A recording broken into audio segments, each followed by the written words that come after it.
Cape Cod, Almond, area, Cape Cod. Hello. I'm Victoria, and I'm contributing to the diversity of accents. So I'm the Senior Vice President at BBK, which is the marketing agency for the Maine Office of Tourism. And my job at the agency is I manage our travel and tourism practice, and I make sure that the programs that we're running deliver on the Maine Office of Tourism's business objectives, making sure that we're driving visitation into the market and then we're creating economic impact for the state of Maine. So what I'm going to be doing today is kind of taking a lot of the broader brush trends that David was talking about earlier and kind of funneling them down to what do we see happening in the travel category specifically, what do we see happening at the state level, and how might we be able to apply that to what's happening here in the Bethel area. So I thought I would start by giving you just a little bit of background on who we are. We are a top 25 independently owned advertising agency. So we're actually headquartered out of Milwaukee, Wisconsin. We have a multicultural agency that focuses on Latin American marketing in Miami, and then we have a field office of people like myself who just work all throughout the country. We have about 230 employees, so we're a really large agency to still be fully independent. So like Mainers, we like our independence. We like that means we get to do what we want to do and we're not beholden to a lot of stakeholders. So we get to work across categories that we're really passionate about, and travel and tourism is one of those, right? Because when we work in travel, we really feel like we're making a difference in people's lives. So, right, clients like Steve and people at the Maine Office of Tourism become community leaders and advocates for travelers.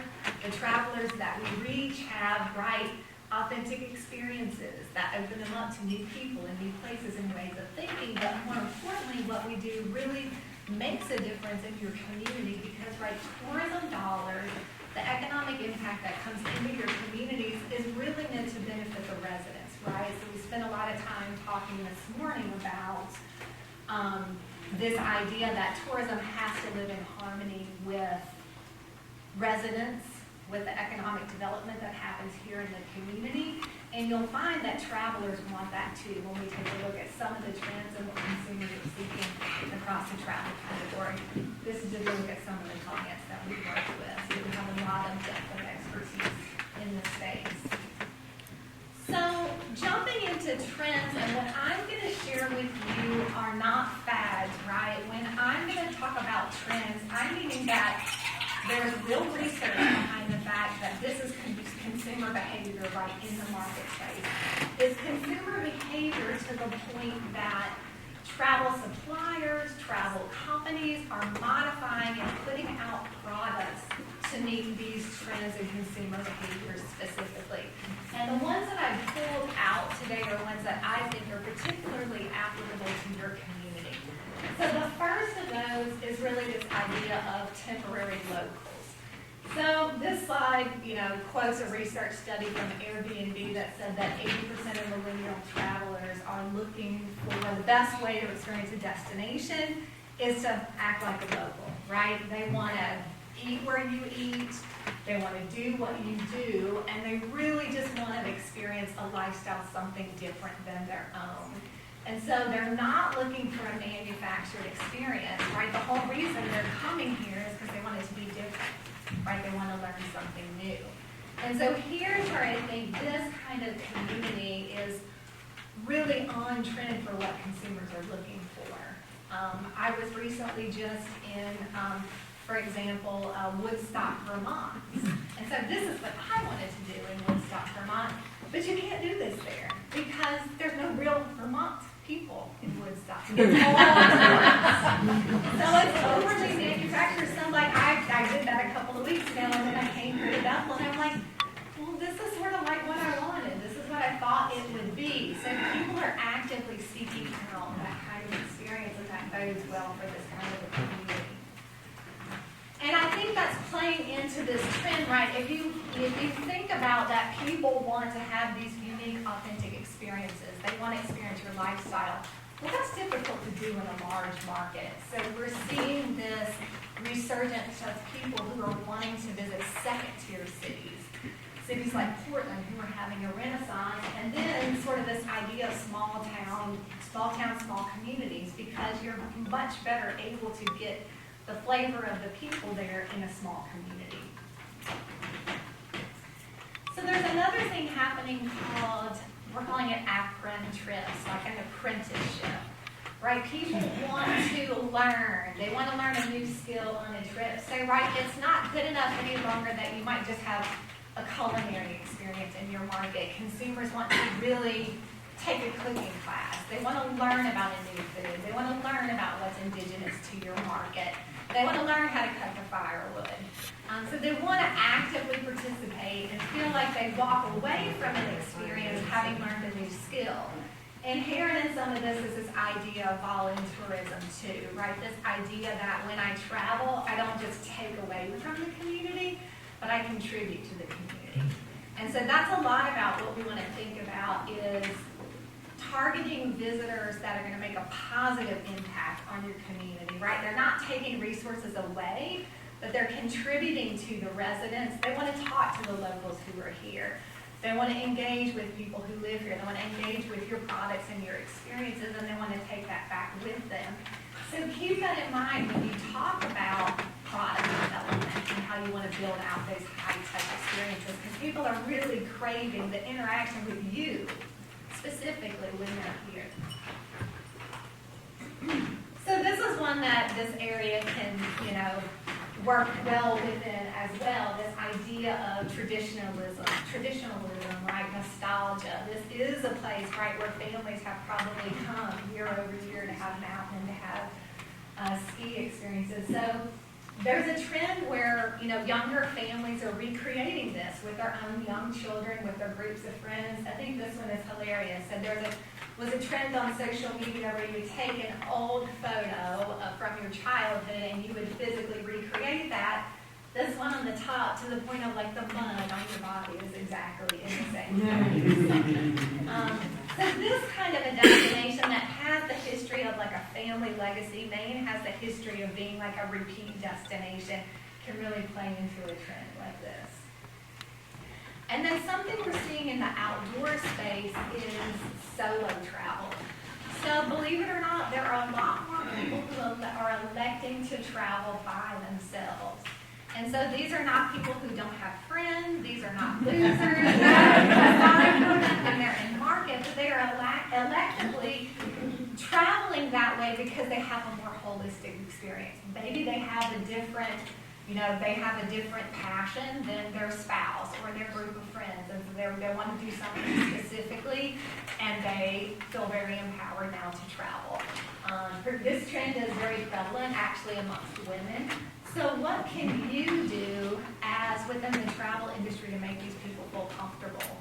It's little things like when the person walks up to dine, you don't ask them, oh, table for one. Or maybe you think about ways to have them interact with other guests in the hotel, right? They are not looking to be alone on vacation, but they're actually looking to engage, like they want to meet new people, and that's part of the reason why they are traveling alone. So think about ways that you can engage people who are traveling by themselves. And then this next one, I think most of you know that the booking window has shrunk pretty considerably over time. But this is the idea that people are booking travel really instantaneously. So on a Thursday, they're searching for what can I do this weekend, and then they're leaving on Friday to go do it. So, right, there is this notion that as marketers, we might need to start thinking about how are we always on? How are we competing? And how are we getting on the consumer's radar when, people are taking a lot of last-minute trips? And so not only are people taking last-minute trips, but they are actually doing what starts beginning to do what's called blind booking, which means I don't know what destination I want to go to, but I want to go to a mountain town. I want to spend this much money. I want to go 2 hours from home, and then they're just booking an experience that an OTA might be serving up to them. So we see this happening pretty frequently in Europe right now, but there are companies called, I think it's called pack up and go that do it here in the U.S. Even one of our clients, cheapcaribbean.com, you might pick what island you want to go to, and you might pick the type of trip you want to have, but you don't necessarily know exactly where you're staying and what you're doing. You see that with hotels.com. So, we're going to have to adapt as marketers. We're not really going to be in control any longer of sometimes being the distribution point of selling our own products and services. So also people aren't taking long trips, right? Like we are, to a certain extent, time-starved Americans, right? We feel very passionately that we're going to travel and we make the time to travel, but we're not taking really long vacations as much as we used to. We might take one of those, but what this chart is showing is that more often than not, people are taking 2, 3, 4 shorter haul trips. So on average, they're taking 2 to 3 short haul trips. So your destination is perfect for that because it can be a long weekend, it could be a 4-day trip, and you've probably got enough product and enough experiences here to fill up about that amount of time. So just realizing that people aren't taking those traditional week-long trips, but they're taking them spur of the moment and they're taking more of those. And that kind of leans into this idea of micro trips and why people are craving to sort of really get a feel for the place that they're in, right? If they can't be gone for a long extended period of time, what they're doing is taking what we're calling micro trips, staying in one spot and really wanting to experience what it's like to sort of feel like you live in that place.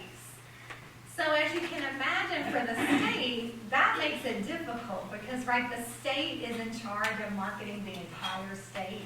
We try to move people. One of the things we are trying to do is move people around the state.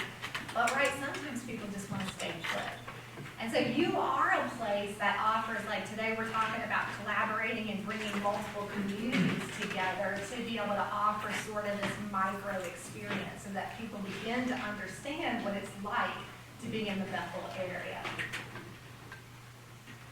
And then the pursuit of wellness, right? Wellness is starting to permeate everything that we do, and inherently, right, that is one of the benefits of travel, that we feel mentally and physically better when we travel and we take a break and we get away. But this is starting to permeate, right, everything that we want to do when we travel, from whether it's, a yoga retreat that you're traveling specifically for a wellness activity, or whether that's just taking a small little hike, taking some time out of your day to immerse yourself in nature. Travelers are much more conscious about what they're doing when they're traveling, what they're eating, with this mindset of wellness and wanting to feel physically and mentally better for having incorporated some of the aspects of that into their trip. So I have a couple examples of just what some destinations are doing as a way to sort of brain start some of our thinking today.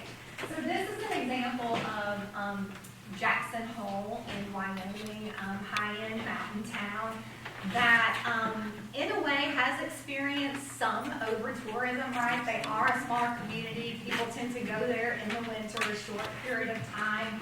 They do have, as I'm sure you guys have, sort of this, juxtaposition between tourism and resident and the balance that goes with both of those. But they did have some problems with, right, the Grand Tetons is a national park that's located in their community, with people posting photos on Instagram and tagging them with specific locations so that those specific locations became very crowded. So they had a campaign that said, tag responsibly, keep Jackson Hole wild, and asking people not specifically to use the location where they were taking their picture. But the reason I share this one is that, right, there are things that you can do that don't really involve any marketing dollars, right? Don't discount some of the programs that you have in your community, some of the commitment that you have in terms of sustainability here. If you actually take some of what you're already doing, like they've turned this into a product. So, right, a policy that they feel really passionate about has now become a marketing campaign for Jackson Hole. with very limited dollars, right, to do that. It's just something inherently that they want to do within their community. And same goes for the Faroe Islands. So this kind of falls under the umbrella of volunteerism, where they did a program. They were dealing with sort of, as you can imagine, you're an island community. People want to be there during a certain period of time. It gets overwhelmed. And they actually said, no, we're going to take a full weekend in April to do some maintenance throughout the community, and we're gonna have a contest to invite people to come in and help us do that. So right, that's on trend right now, people wanting to travel, to volunteer, to give back to a community, and they were able to harness something like that through a PR initiative, right, that got them in a lot of exposure and a lot of press. So I give you those examples just to show that not everything has to be like pure marketing dollars. You can take some programs that you might already be doing, right, around trails maintenance and things like that, and turn it into a way to get some exposure for your destination. So a couple of slides on the ski industry. I have a feeling a lot of people in this room know a lot more about the ski industry specifically than I do, but all this just to say, when it comes to consumer demand, I know there are a lot of long-term environmental issues facing the industry, but consumers still want to have a ski vacation. So this is just a snapshot of demand in the Northeast market for ski-related activities. This one where the demand is even higher in some of those Canadian markets. But I also think the relevant thing, as you know, is that it's not just about skiing or those types of activities. There are a lot of things that are associated with a mountain getaway that are important to people. Whether it's the fresh air, the beauty of the place, the feeling of getting away, to sort of recharge and be in a quiet environment. There are a lot of things that people are looking to get out of what they would call a typical ski vacation that really is sort of a mountain getaway. So that gives you sort of a snapshot of some of the trends that are at play right now, some of the consumer behavior. And so what I'm going to do, unless there are any questions, is kind of turn the corner and talk about the Maine audience specifically. But any questions on any of that before we move forward?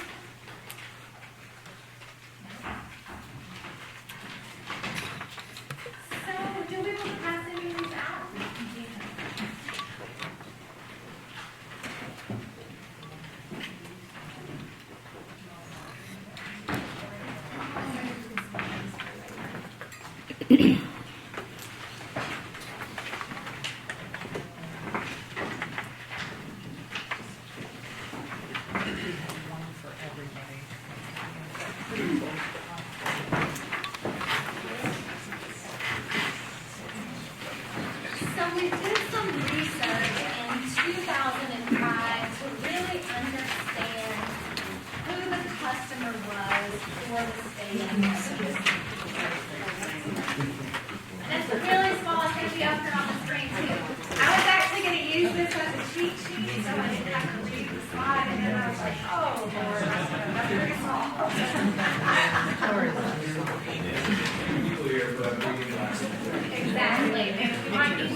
Sluggish growth. We weren't seeing visitors come at a volume in which maybe nationally visitation tends to grow at about 2 to 3%.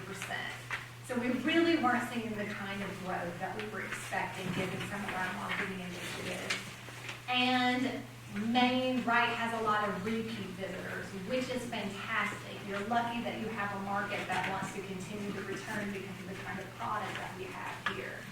But we weren't really fueling first-time visitors, and we needed to have a better, healthier balance of new people coming into the market. The balance is really important. First-time visitors tend to stay longer and they spend more money. So in order to create additional economic impact, we need to really make sure that we're always introducing new first-time visitors to the state. And so we needed to know who our highest prospect customers are, so that, right, even the state of Maine has a limited budget. We just can't market to everyone, and we certainly can't market to everyone across the U.S. We need to be very specific about who is our highest value customer and what do they look like. So we did what's called a consumer segmentation study, and what that allows us to do is find people, right? What are the demographics of those people? What are they psychographically? How are they motivated? What do they look like as people? Who has the highest likelihood of wanting to come and visit Maine?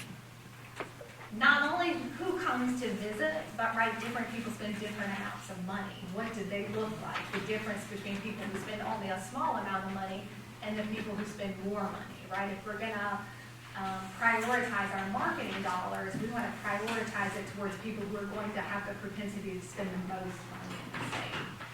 And we already know what the state brand is, you know, what we stand for, who we appeal to. Well, we want to find those people, right, who have the same values as we do in the state and who want to spend time here. We want to know what aspects of the experience are most appealing to them. We, with this kind of study, have even found out what kind of messaging most resonates with these types of people.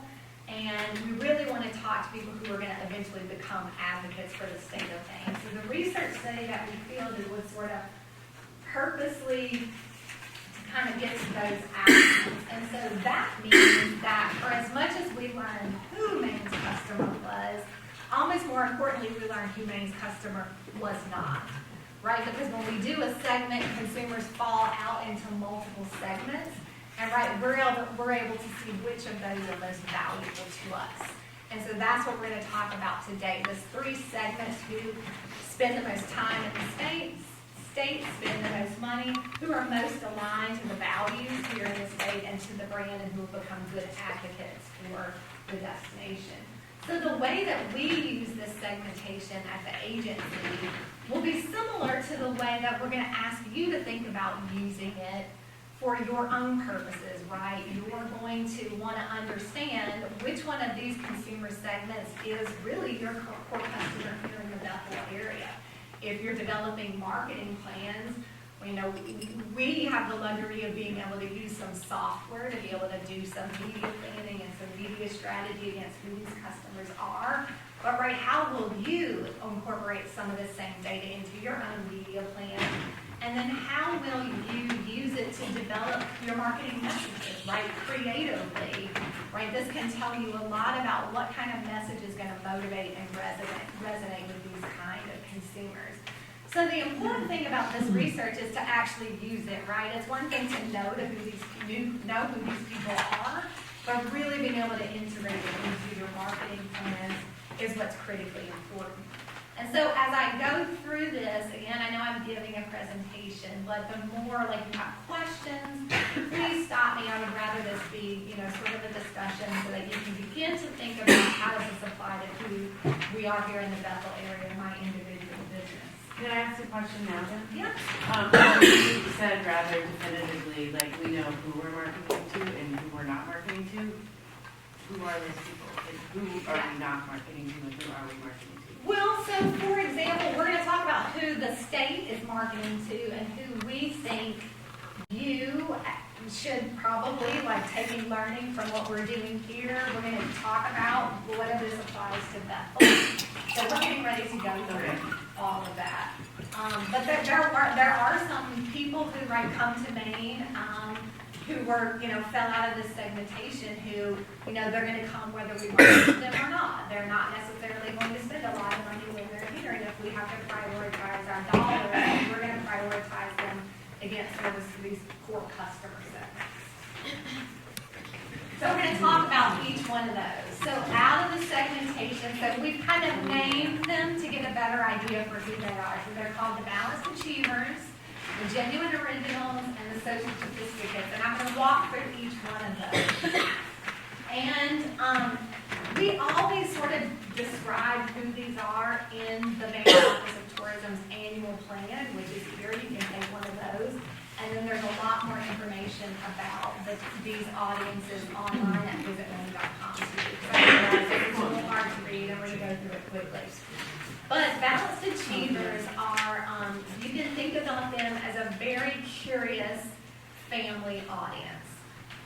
So balanced achievers like to see and do a lot and learn a lot when they're on vacation. So I'm going to take you through some of their guiding life principles. That's critically what's important to them as people, and it's what motivates them in terms of how they make decisions.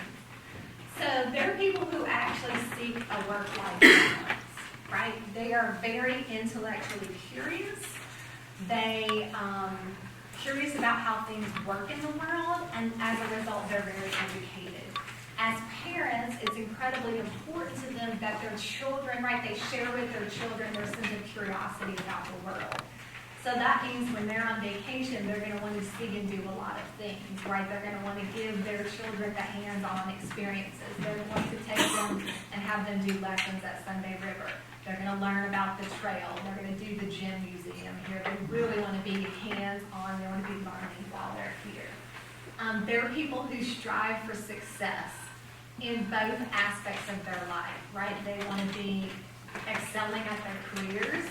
They want to also have this intellectual curiosity, and they're going to display that in two ways. They're very much concerned about their outward appearance because they believe that's a reflection of who they are. They're not necessarily obsessed with any individual brand, but they feel that their physical appearance is important because it reflects who they are out to the world.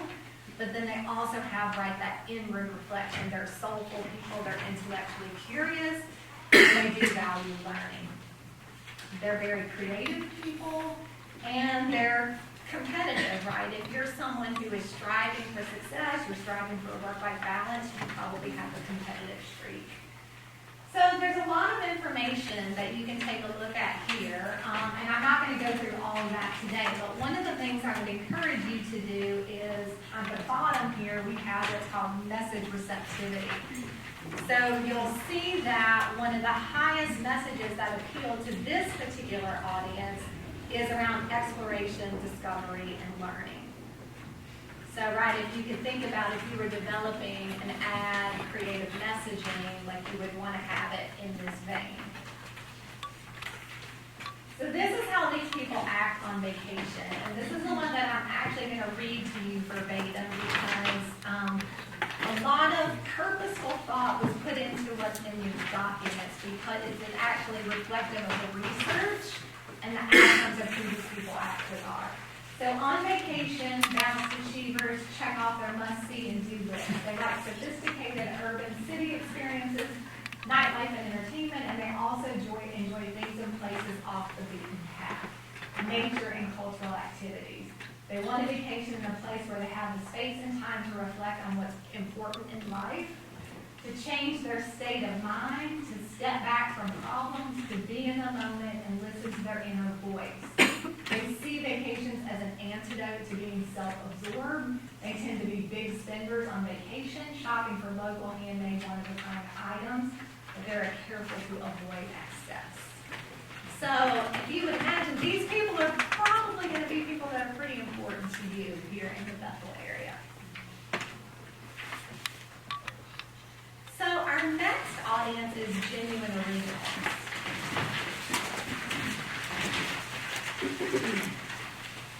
They are probably who you think about as being sort of that traditional Maine visitor because they are much more suited toward outdoor recreation. Right, so they are really also around being very consumed by exploration, adventure, discovery. They want to immerse themselves in the local culture. They want to, they have a creative and independent spirit. They have an independent streak. They tend to be more liberal thinking people, not when it comes to political party, but just in general and who they are as people.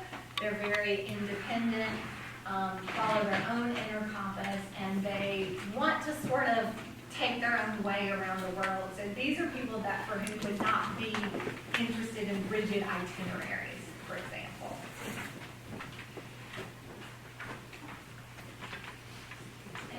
questions about genuine originals? Is there an age range for this? Yeah. To be younger or older? Actually, all three of the segments are pretty close in age range, and it's about mid-40s. So genuine originals are actually probably about in the middle. So the average age is 46 years old. Our average household income is about $130,000.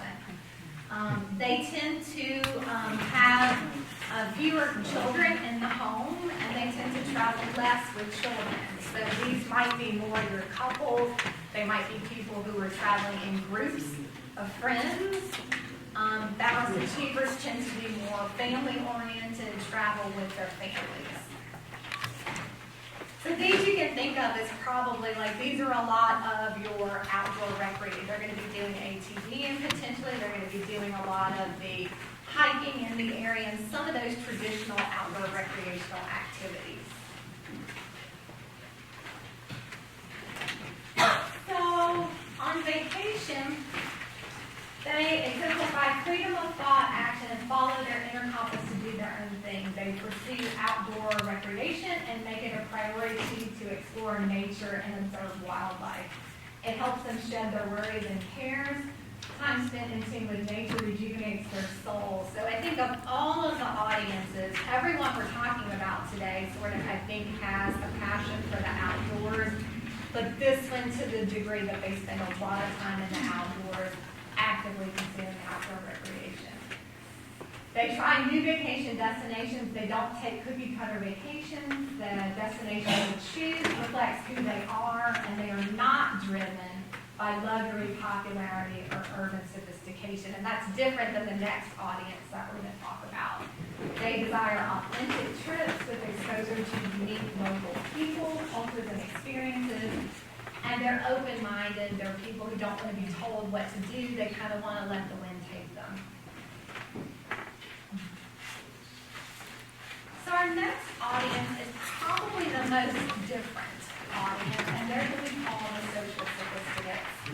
And I think this name kind of trips people up a little bit because while they're called social sophisticates, it's more about in the way that they express themselves outwardly in the world.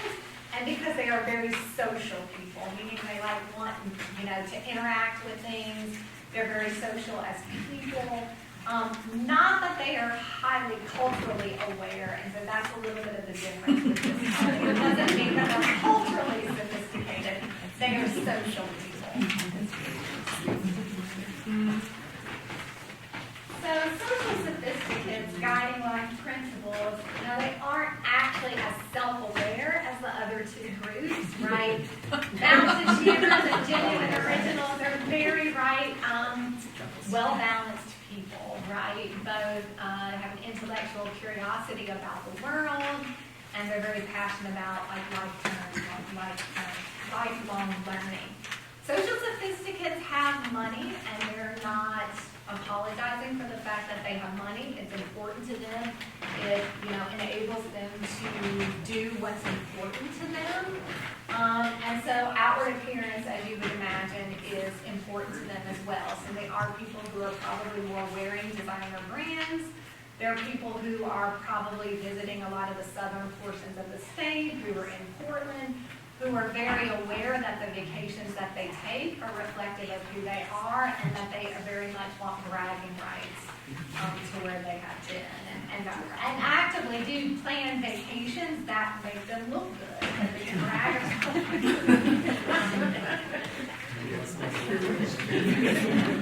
So their vacation priorities is that they're interested in luxury, flawless service, keeping up with appearances, and having fun. And so I think this is different, right? If you'll remember, the balanced achievers are also interested in their outward appearance, but because they want to be viewed in the world as having a good work-life balance, as being good parents, as raising, children who are educated and contribute to the world. These people are interested, right, in just having a good time, having people know that they have money, and having experiences that they can buy that help them sort of enjoy what they've worked really hard to have. They prefer romantic, popular destinations with a faraway feeling and excellent accommodations to escape daily distractions. On vacation, they want to shed responsibilities, take mental health breaks, and let their defenses down. They want to find some serenity and change their state of mind, but are not interested in mental or spiritual rejuvenation. They are not particularly curious about cultural activities, exploration, or adventure, and they are not careful with their money. Well, that's a good point. And believe it or not, when we take a look at what kind of people are traveling here, this is not your highest market, but they do. They are here in the Bethel area. So I wanted to give you an idea of how we use this research when we're developing marketing for the state. It looks like it's a little hard to read, but this is just an example of like some of the winter work that's going to be running this winter. And so sort of this ad on the left, if you can see this mystery to genuine original, right? So that you can see it's a group of people in the outdoors around a fire pit. The headline says, worst case scenario, we still have reception. Best case scenario, we get snowed in. Right, so for these people, the idea of like being trapped in a cabin and being snowed in is like the best thing they could possibly hope for. Right, and that would be the nightmare scenario for a social sophisticated. So this one over here is for balanced achievers, right? Some of the pictures are small, but you can see that there are children here, and this is kind of more of a family vibe, fun headline. I make one wrong turn, and now I'm a foggy goggle guy. So, right, completely different market. This one on the left here is an ad that we run to reach social sophisticates. So, right, we spoke in slurps, smacks, right? We're giving them bragging rights because, you know, they're trying some fresh out of the water oysters. Completely different than the way that we would talk to maybe a genuine original. And then, of course, over here on the right is another, right, balanced achiever, something that might run in the summer. Today, under the stars, I learned I could go anywhere. So that's really a classic one for, right, a balanced achiever family wanting to, give their children a quintessential Maine experience that really helps to bring to life the culture of the area that they're visiting. So, right, just remember that, right, we have the research, we know who our visitors are. It's really important to make sure, right, the media that I'm buying is aligned with each of those audiences, and the creative that I'm serving up to them is also aligned to each of those audiences. So really important that we put into practice what we learned from the research. So some of the things that are considerations for the Bethel area, and sort of keeping in mind, right, a lot of the data that we have is really kind of at the state level. So every year the state fields a visitor profile study, and we get to learn a lot about the people who are visiting the state. But because it is a research study, the sample breaks it down to, right, we can see what people are doing when they visit the state. We can break it down into the 8 regions. So the region that you are in is the Maine Lakes and Mountains. But what we can't do is really break it down to the Bethel area specifically. But if we take a look at that Maine Lakes and Mountains region, the really interesting thing is that, right, all 3 of those segments actually visit this area really almost in balance.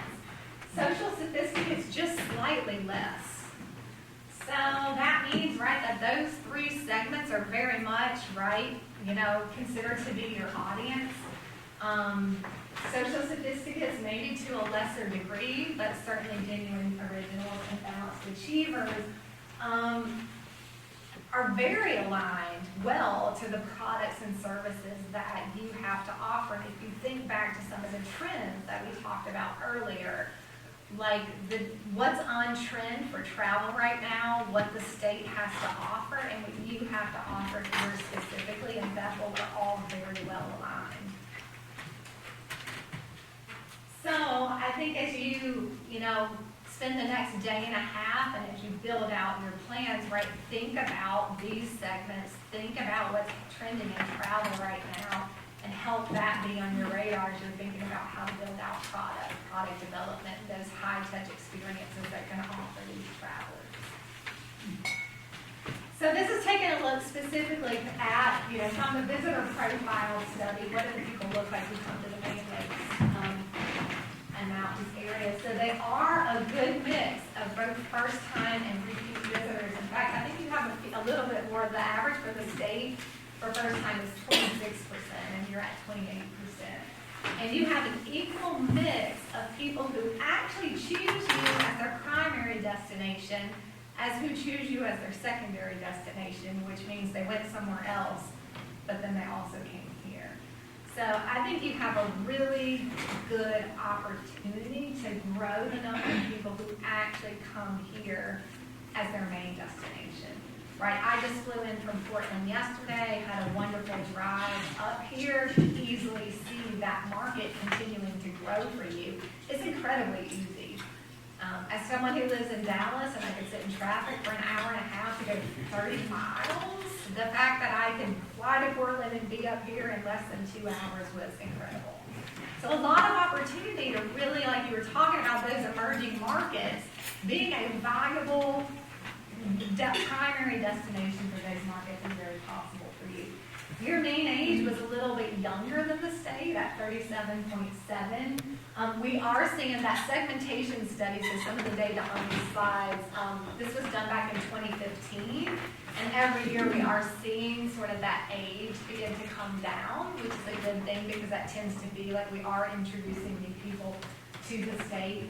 Your household income was just slightly less, 82,000 versus 86,400 for the state. You do have more people who are more likely to travel with kids, so a bigger family market than the state sees pretty significantly. 44% of people who visited the Maine Lakes and Mountains region had children with them, and that's only 31% for the state as a whole.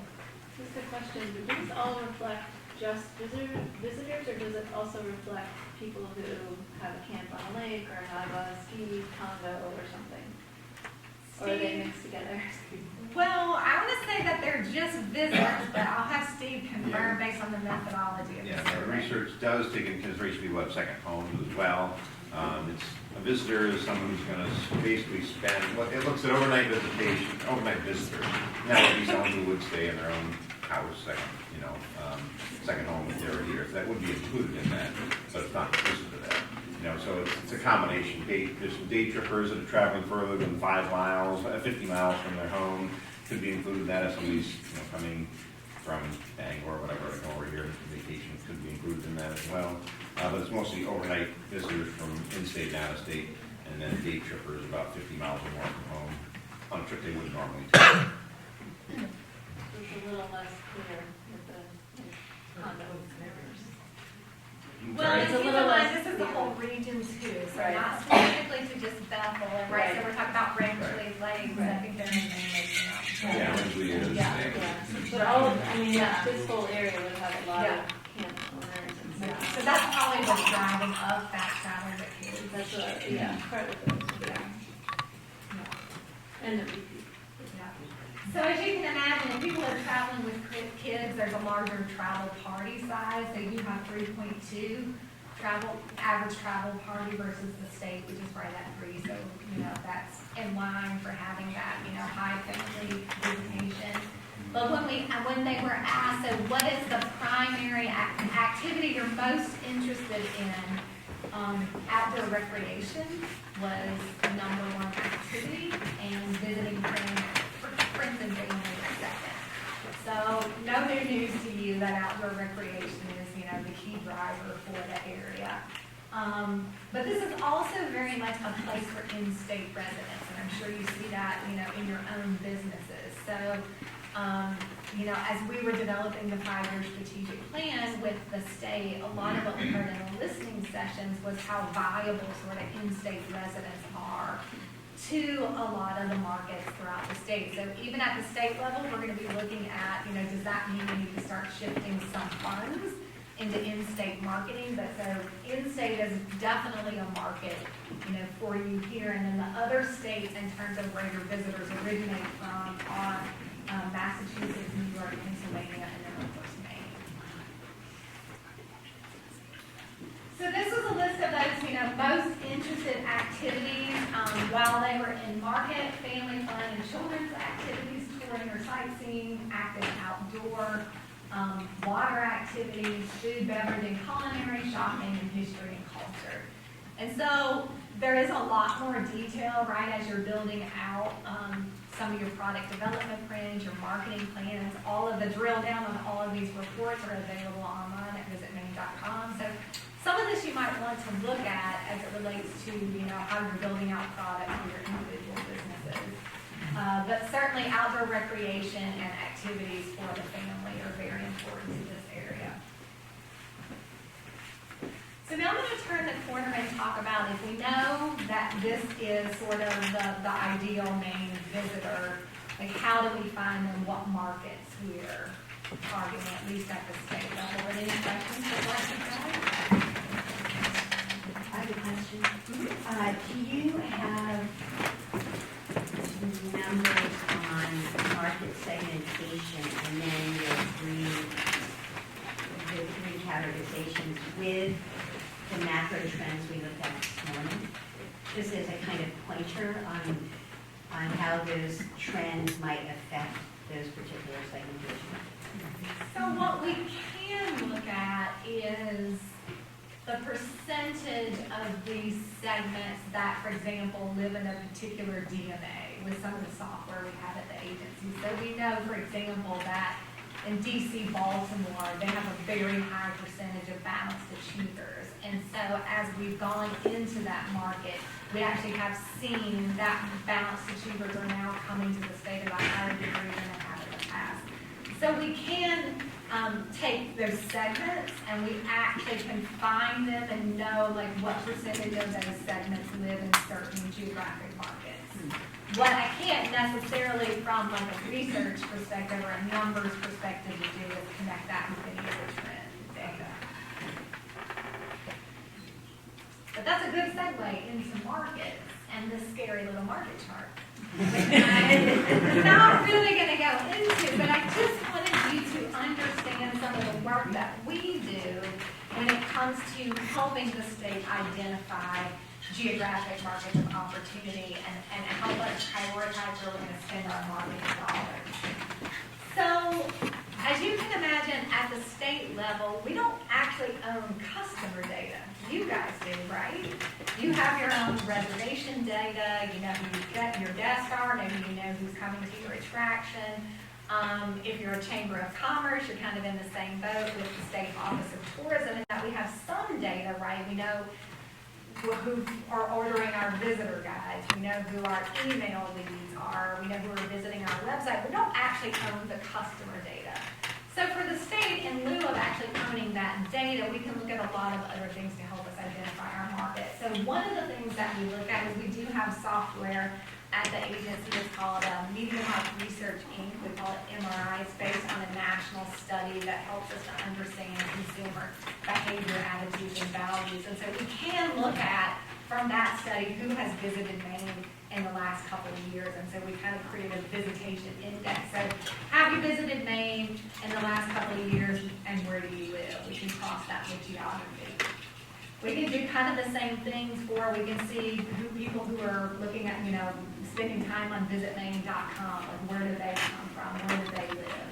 People who are opting into the email database, where do they live, where are they coming from? Same with the visitor guides request. And then we actually also factor into this, how expensive is it to buy media in each of these markets? Because if you look at that list, we kind of have them grouped. At the top, you'll see some of the core markets that we're running in: Boston, New York, Philadelphia, Hartford, Washington, D.C., Baltimore, and Charlotte.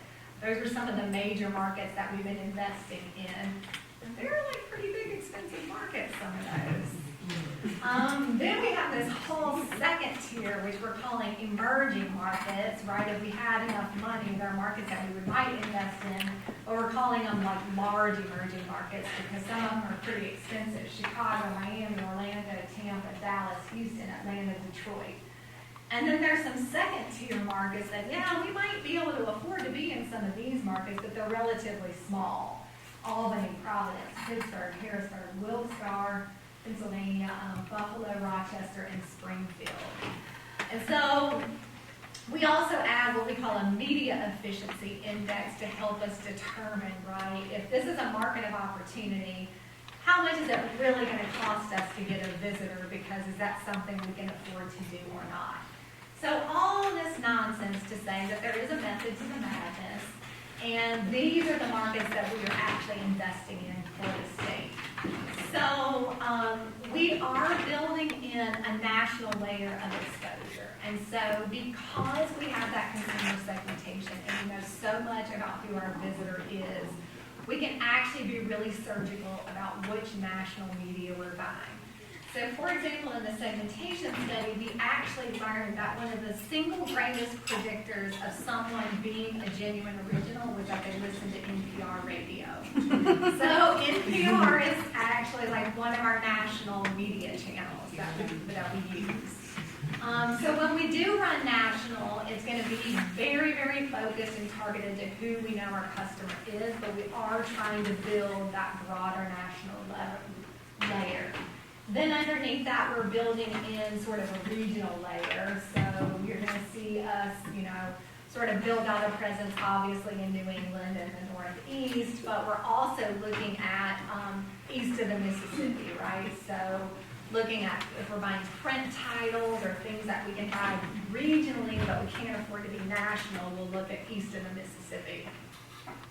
And then there are markets that we make a concerted effort to make sure that we have a robust media exposure in those markets. And so similar to you, we're both going to be in Boston, right? That's a really important market for the state. We are in New York, but we don't have the money at the state level to really penetrate Manhattan. So we try to be really smart about who we're targeting there. So we're going to be looking at some specific zip codes there. We're going to be looking at Long Island. We're going to be looking at Westchester County, being really efficient with the way that we're in New York. And then we're in Hartford, Pennsylvania, Baltimore, Washington, D.C., Charlotte, and new this year, we added Atlanta. We had some additional funding come into the budget, and as part of that market analysis, sort of Atlanta is now one of our furthest south markets that we're going to try. We have a lot of great airlift from Atlanta as well, so that's a new market for this year.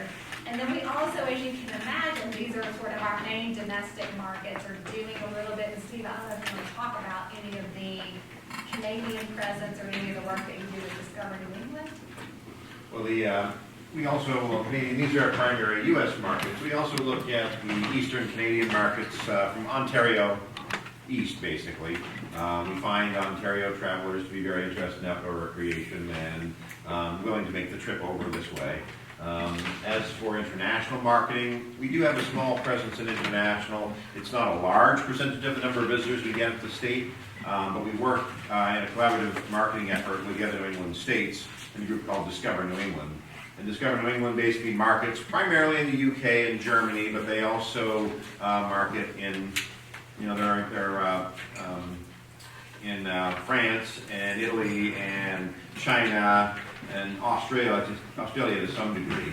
But mostly what we're focusing on for the state of Maine is the German and UK markets when we're doing our cooperative marketing buy with them, because those are the ones that are the highest number of travelers for international for us. And it's fairly easy to get from the UK and Germany to the United States and up in northeastern United States, and there are a lot of flights. There's a lot of new air services coming in from various the UK and to even some of the smaller airports like Hartford and Providence now. So they are markets that we're looking at, and we do that, as I said, with Discover New England.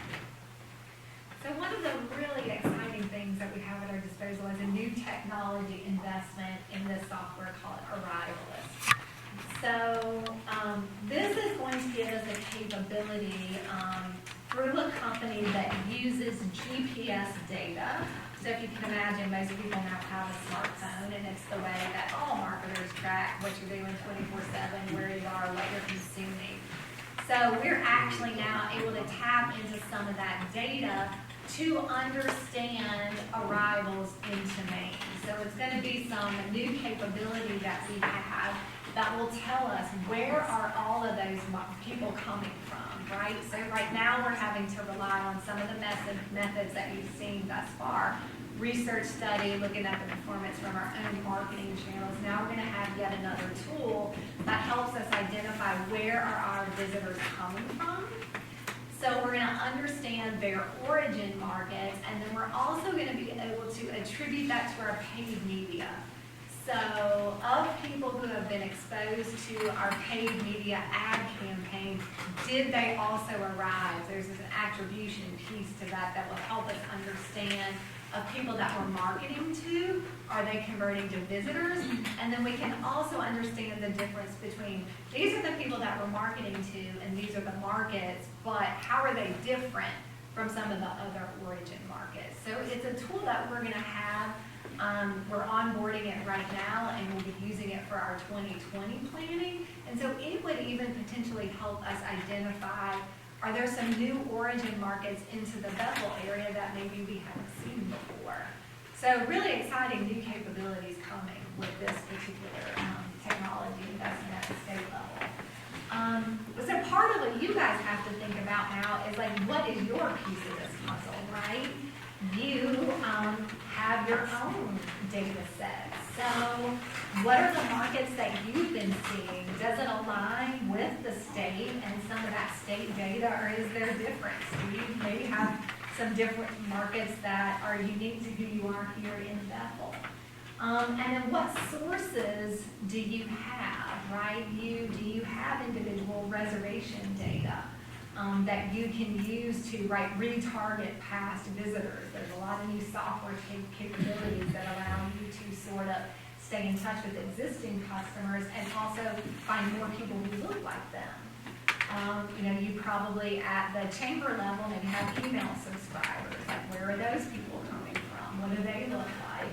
And I don't know if you guys do any intercept studies here to understand who's visiting, but so what we want to make the connection between, like, here's the data that we have, that we know about at the state level, what data that you might have at the local level that can help you, right, take it, and harness, what we know and to build out your existing plans. So really over the course of your time together here, it's about finding opportunities to see where there might be some alignment in the data and where there might be some differences. And so these were just some early observations from a lot of the data that we've looked at to date for your area. And I don't think the first one is a surprise to any of you that in-state residents probably pose a pretty big opportunity for you, right? Because they're located very close to your community and your businesses, and that perhaps that they're, a good market to drive some of that short-term travel, right? When it's not in Maine season, when you can do some discounting, but rely on the in-state market kind of for some of those last-minute deals and to drive some short-term travel. We certainly heard a lot today that Boston is one of your core markets. It sounds like you've been there for a while. Obviously, that's something that you would continue to do.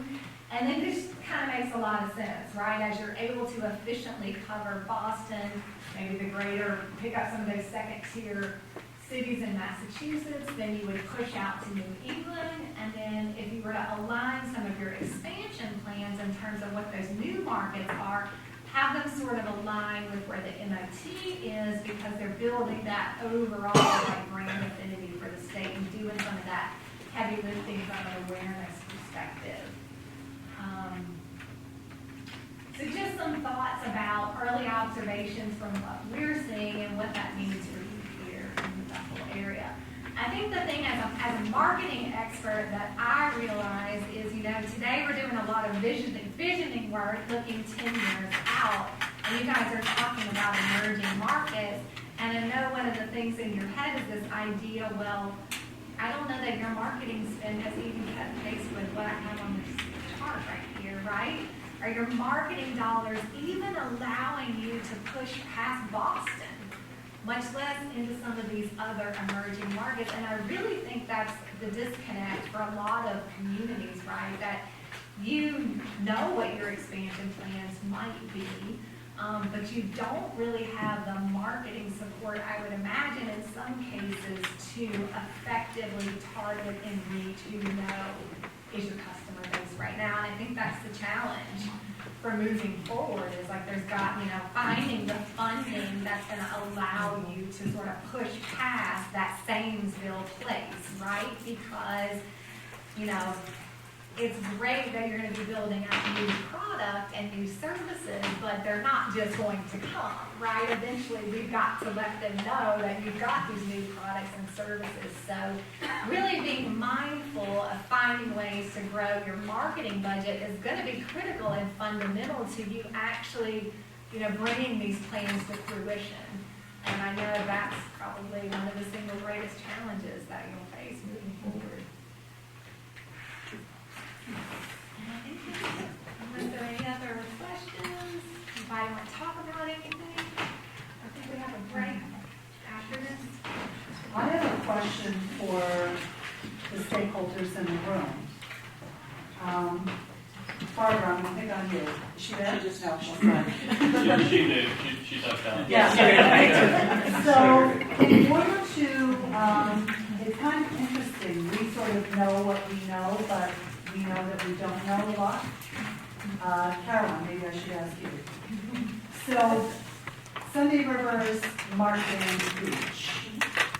I know that you're going to be doing some presenting in the second module, but just in a little bit of a snippet, I mean, does it correspond with what the state is doing, or is Sunday River doing just something very different?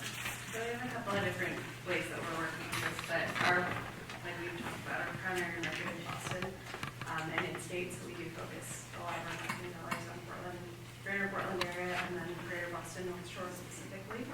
But we have a couple of other avenues that we utilize for going broader than that. We're part of the Icon Pass, so that's reaching a much bigger market than just New England, to talk about bringing people for either 5 or 7 day stays because of the way that our partnership works for them.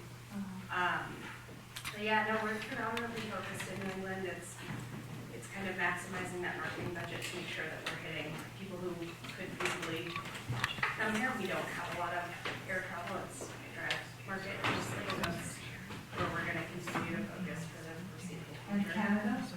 We do some in Canada. We do more special promotions for Canada, just to kind of battle the difference in Exchange rate. exchange rate. Thank you. Yes. So we have a couple of different pass options. We do Canadian lodging deals. We do see a pretty significant number of Canadian visitors, but mainly in their vacation periods, summer time. So we do some there, but not a lot. Do you mind me asking? Right. Barbara, as the museum is getting ready to launch itself, obviously you have a certain philosophy about marketing. Could you just even expound a little bit on where you hope to market or where your marketing is, and maybe Brad, you can speak a little bit from that one. Pretty much everywhere she just talked about, but penetrating Manhattan. Like I'm curious about the Manhattan part. And we have a PR firm for one, and who is kind of helping funnel us towards where we will be trying to, talk to our audience. But definitely Boston, they did a whole analytics study on who our audience is, looking at Sunday River, looking at Appalachian Mountain Club, and then we did this. It was very intensive, but we love trying to penetrate Manhattan, absolutely. But it hits on all of those places. And then also, we talked about, Canada, Montreal, Ontario.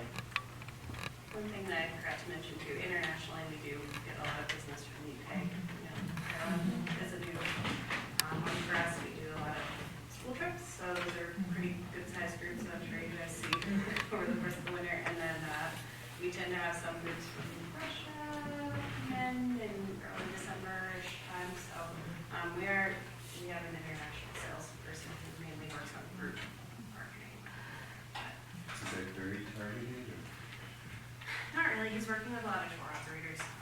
So it's, finding markets that have money to spend on air travel and part of ours will be targeting specific audiences, some of which, you know, are out west because of the biggest mineral show in the world is in Tucson, so that'll be part of where we spend some time looking at an audience, and then internationally because of some of just the research that happens at the museum, and the media analytical community is more international than it is just here in the country.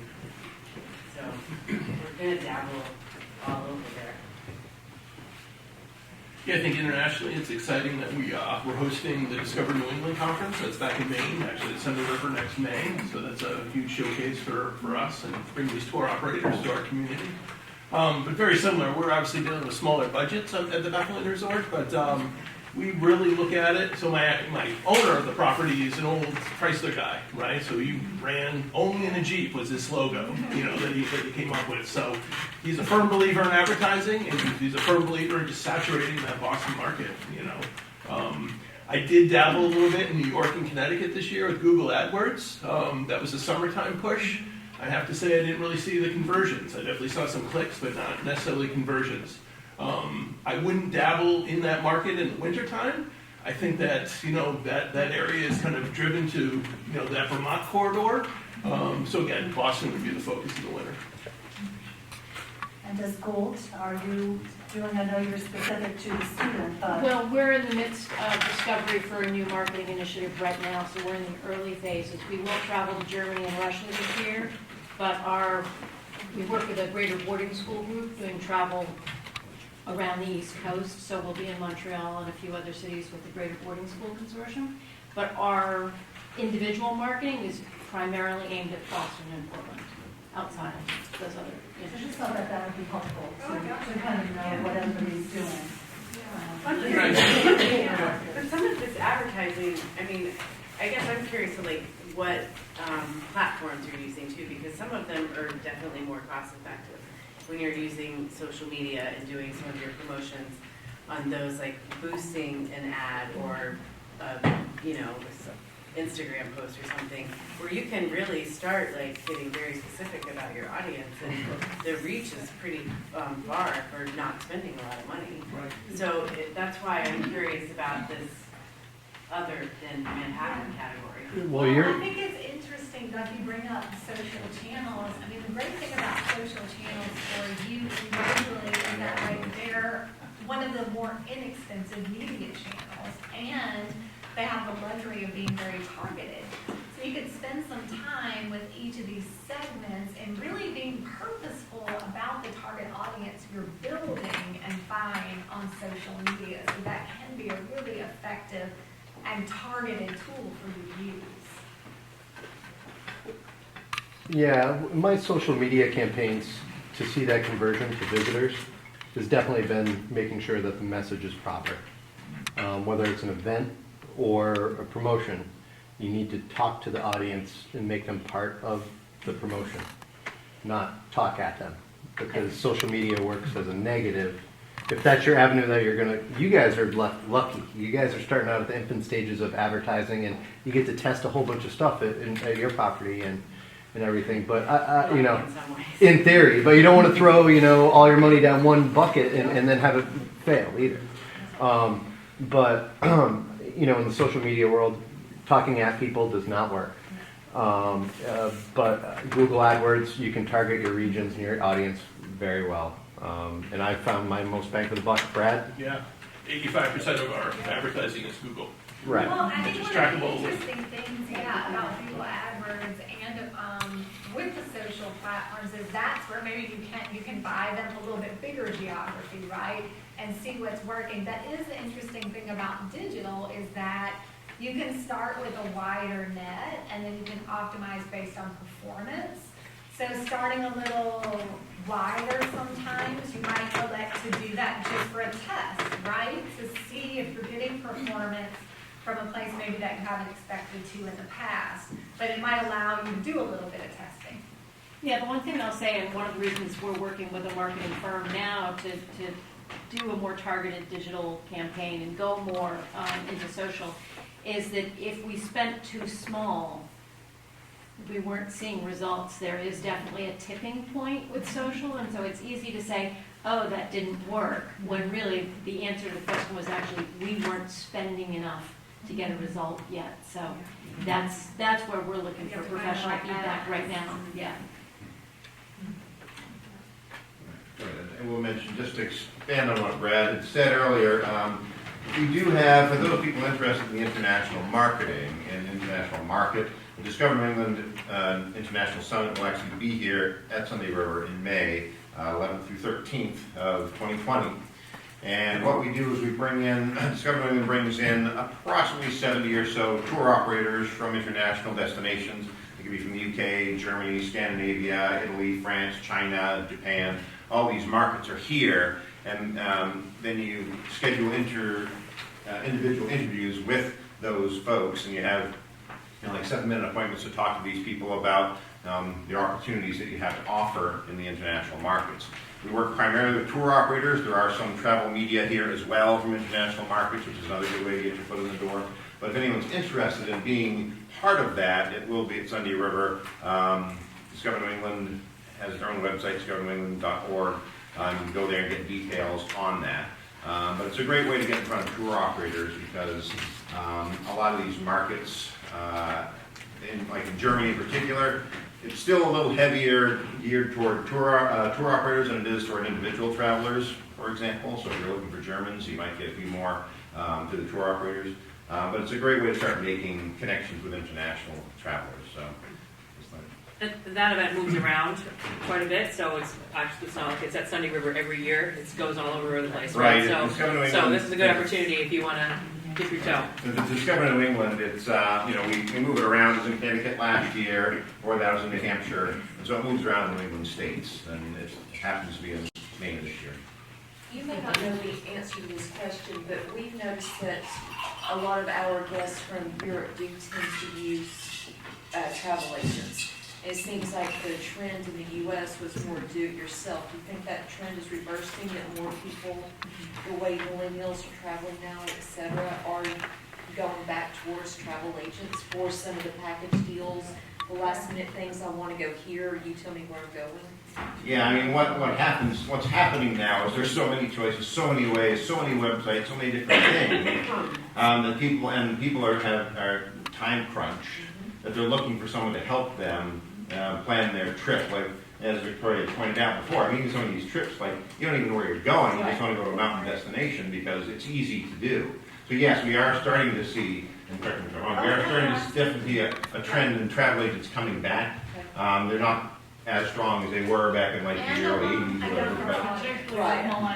And with millennials in particular. And of course, a lot of them are cruise destinations too. Certainly cruise lines are almost exclusively travel agents. And cruise has been growing like crazy. So people want that experience. They do want people to help them along because there's so many options out there. You can spend your life just looking up where to go on your next vacation. The difference with younger travelers though is it's not a traditional travel agent as in you pick up the phone and call them. Like with this You Pack Up and Go is an interesting one. Like you take a survey and like they know a lot about your personality, what you're hoping to get out of the vacation. There are even companies that will like, it's kind of prescriptive travel where you can tell them like, I'm really stressed at work and I just need to like, unplug, or like I de-stress with physical activity. So like you're giving them all of this personal information and they're customizing a trip for you, but it's still all kind of at the OTA label. There's not a lot of human interaction involved. So it's not like travel agent. You're not picking up more the like phone. Expedia No. and TripAdvisor or something. Well, there's been a rise in concierge travel services too, where you're, to Victoria's point, online, giving a lot of information to someone who's sort of an expert and being able to build that trip. So that's sort of a shift. And so you are seeing it domestically as well as internationally.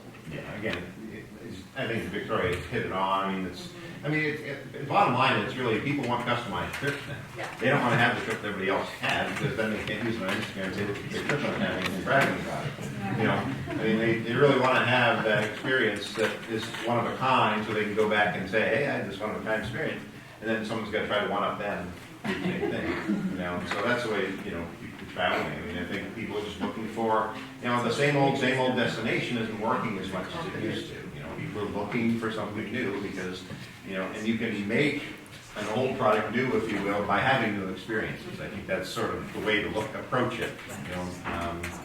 And it's important to start thinking that way and thinking, well, you know, yeah, you can go to the same destination year after year, go skiing or whatever, but how can you make that something different than that, you know? And I guess Well, I think if you think about personalization, like our children have certainly all grown up at a time where everything is customized to them. Every online experience they have, they're getting served up information that's based on their past browsing behavior, and it poses a challenge for the travel category, which doesn't tend to be highly innovative. And how do you keep up with providing this level of personal service that my son, who's 19 now, but everything his entire life has been customized to who he is and what he wants to do. So how do you bring that, right? If you're thinking 10 years down the road, he's going to be almost 30. Right, what will your products look like to be able to accommodate someone who just expects that to happen? And he is not going to have the same experience at Sunday River as somebody else. So, I have a question. Have you, either of you, cracked the how to market and advertise to the Airbnb traveler? And part of the reason I ask is I ask everyone that comes in, I have a little art center, everyone who comes in, particularly if I don't recognize them, I start off by saying, are you local? Because I learned I should not say, are you a visitor to a local? That was a mistake. So I say, are you local? And they go, oh no, but they feel good because you asked them if they were. That's good too. So most of them, I mean, I'm saying 80% are timeshare people who didn't even know what this was, but it came up on their timeshare radar, or Airbnb. And so have you guys, has your agency cracked how to do that yet? well, I mean, there definitely is a shift. There are a lot of people who are staying, right, in Airbnb type, whether it's home away, like a personal home, whether it's sold through Airbnb or home away or any of the other ways that you can book that type of sort of hotel lodging kind of experience. And it is, as you can imagine, in line with a lot of the trends that we talked about earlier today. I know that that's a problem here in the state, as it is in a lot of areas with Ryder. They're taking, residents, housing away from residents who need to live here. But it absolutely is a growing trend in some markets when we look at, for some of our other clients, like when we look at STAR reports, which is right how you gauge occupancy and ADR. Well, some of, it's going down because right now you need to report that accounts for like this new alternative like lodging component. So we're definitely seeing a shift, absolutely. I don't know that we market to them any differently, right? Because if we're marketing about, especially at the state level, right, we're marketing overall experiences you're going to have in the market, higher level like brand awareness stuff. We don't really get granular to that, specific, but I mean, they're definitely part of like mainstream travelers today. Yeah, certainly an area we can't ignore, and there are services out there that do allow you to look at the Airbnb data to see, get some, good research information on that. We're looking into that right now. There's some possibilities like AirDNA, for example, is one example of a company that tracks Airbnb visitation and that kind of thing. So we're looking at various services out there that can help us better understand that. And that's if you buy that data. Yeah, it's something we purchase. Yeah, they're digital services for everything out there now. I mean, everyone's carrying their phone around with them, and so, except for unless you're in the North Maine woods, on the Allagash, you might not be able to be tracked. But for the most part, people are being tracked everywhere they go. And even if it's not by a cell tower, there's still GPS devices in a lot of these things. And so, from a satellite standpoint, you can still be tracked. And so it's just that data is becoming more widely available with a lot of different services. And so, you can really start, honing in on what you really want to market to. I'm just curious, do the segmentation, the three categories apply to the emerging markets as well? especially from Asia and others? Okay. So the one good thing about the segmentation is it's really built on, right, the persona of, right, the individual, like humans that make up these segments. So it's sort of like geography agnostic. So that is representative of sort of Maine's customer, and then we can go out and find them in different geographic markets. Are you doing the question, Jesse? Oh, no, I'm One other thing I'll just mention about Airbnb, but quickly, because I think we're at our break time, is that one of the things you might want to look at if you're not familiar is Airbnb experiences. So, right, they are starting to, right, have their local hosts sort of act as guides. And that is actually a really big trend, right? Imagine if you want to live like a local, and you've got a local who's actually going to be like taking you around the Bethel area to give you this firsthand personal experience. That's something that's really valuable to a customer. So right for you, right, that's sort of maybe some behavior that you have to elect to emulate because right, that Airbnb is not going to go away. Right? You're always going to be dealing with the fact that their product is perfectly aligned with, you know, what consumers are looking for right now. So just something to think about too as you're doing your product development work, like stealing some learning from what they're doing. And I think we're at a break period. Thank you very much.